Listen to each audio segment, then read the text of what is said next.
పురాణానాం ఆలయం కరుణాలయం నమామి భగవత్పాదం శంకరం లోకశంకరం. అందరికీ నమస్కారం. ఈరోజు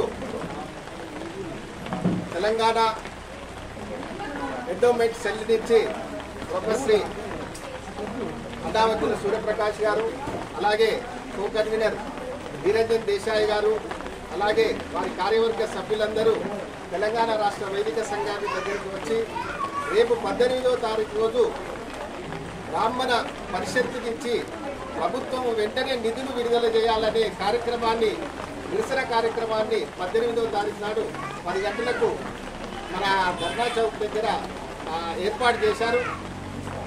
మా వైదిక బ్రాహ్మణ తెలంగాణ వైదిక బ్రాహ్మణ సంఘం నుంచి ధార్మిక సెల్లుకు పూర్తి మద్దతు తెలియజేస్తున్నాం.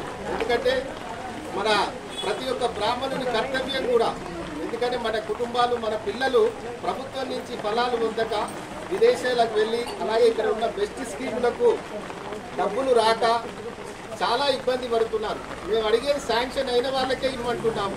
గత ప్రభుత్వం వాళ్ళు మధ్యలో వదిలేసిపోయారు. అదేదో వాళ్ళు అప్పుడు చేసి ఉంటే ఈ పరిస్థితి లేకుంటుంటే సరే, అది గతం పోనీయండి.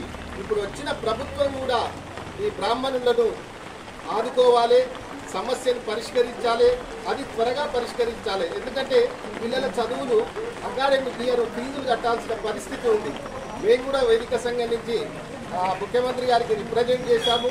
అయినా ఇంతవరకు స్పందన రాలేదు. కాబట్టి ఇప్పటికైనా మన బీజేపీ జాతీయ పార్టీ నుంచి ధార్మిక సెల్లు ముందుకు రావడం హర్షదాయకం. మా వంతుగా మేము ఏ పార్టీ వచ్చి బ్రాహ్మణుల గురించి, ప్రశ్నలు, హక్కుల గురించి పోరాడినా మా తెలంగాణ వైదిక సంఘం ప్రతి పార్టీకి మద్దతు తెలుస్తుంది. మనం కూడా పార్టీలకు అతీతంగా మన జాతి సమస్యల మీద పోరాడడం ఏ పార్టీ చేసినా మన ధర్మం, మన కర్తవ్యం. మన పిల్లల గురించి తప్పకుండా మద్దతు తెలపాలి. 18వ తారీఖు నాడు చలో ధర్నా చౌక్ రావాల్సిందిగా తెలంగాణ బ్రాహ్మణ వైదిక సంఘం నుంచి ప్రతి ఒక్క బ్రాహ్మణుని వేడుకుంటున్నాం.